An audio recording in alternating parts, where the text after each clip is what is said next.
சபரிமலையில் அதிகாலை முதலே பக்தர்கள் நீண்ட வரிசையில் காத்திருந்து தரிசனம் செய்து வருகின்றனர். இது தொடர்பான தகவல்களை அங்கிருந்து எமது செய்தியாளர் சந்தோஷ் வழங்க கேட்கலாம்.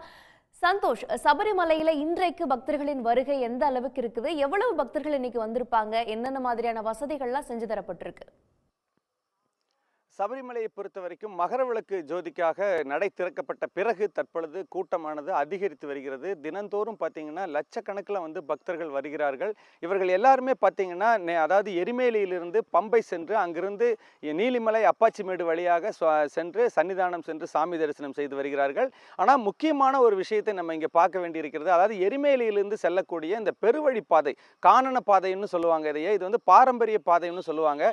சபரிமலைக்கு ஐயப்பன் சென்ற பாதை என்றும் பக்தர்கள் குறிப்பிடுகிறார்கள்.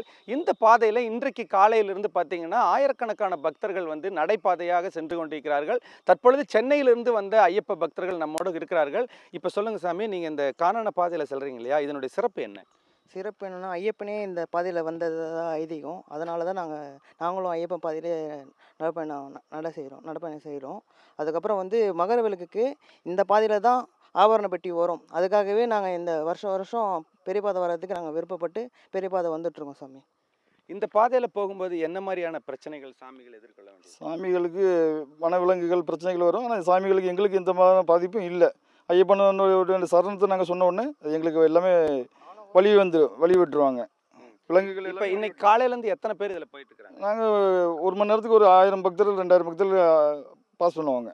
இதில் போய் சேர்றதுக்கு எவ்வளோ நேரம் ஆகும்?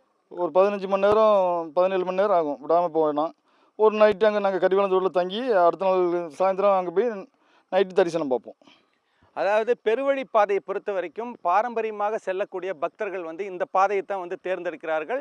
இந்த பாதை வழியாக செல்லும் பொழுது கிட்டத்தட்ட 15 மணி நேரத்திற்கு மேலாக இது வனப்பகுதி வழியாக செல்லக்கூடிய ஒரு பாதை. பக்தர்கள் அனைவருமே பார்த்தீங்கன்னா இந்த பாதையை தேர்ந்தெடுத்து செல்வதற்கு பல்வேறு ஐதீகங்கள் சொல்லப்படுகிறது. குறிப்பாக ஐயப்ப சுவாமி இந்த வழியாக சென்றதாகவும் கூறப்படுகிறது. இன்று காலை முதல் பார்த்தீங்கன்னா பக்தர்கள் இந்த பாதையில் ஏராளமானவர்கள் சென்று கொண்டிருக்கிறார்கள். உடனுக்குடன் செய்திகளை தெரிந்து கொள்ள சன் நியூஸ் பெல் ஐகானை கிளிக் பண்ணுங்க.